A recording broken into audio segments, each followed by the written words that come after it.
সূর্য যখন আকাশ থেকে উদিত হয়, ওই সূর্য থেকে যে আলো আসে আর সূর্য থেকে যে ভিটামিন আসে, ওই ভিটামিন আর আলো শুধু নামাজিরা পায় না, হিন্দুরাও পায়। যারা নামাজ পড়ে না তারাও পায়, মুনাফিক নাস্তিক সবাই সূর্যের আলো পায়।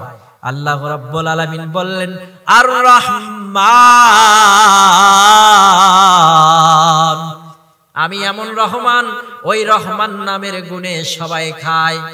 একই নদীর পানি সবাই খায়, টিউবওয়েলের পানি সবাই খায়, একই অক্সিজেন আপনিও গ্রহণ করেন। যে নামাজ পড়ে না সেও গ্রহণ করে, যে নামাজ পড়ে সেও গ্রহণ করে।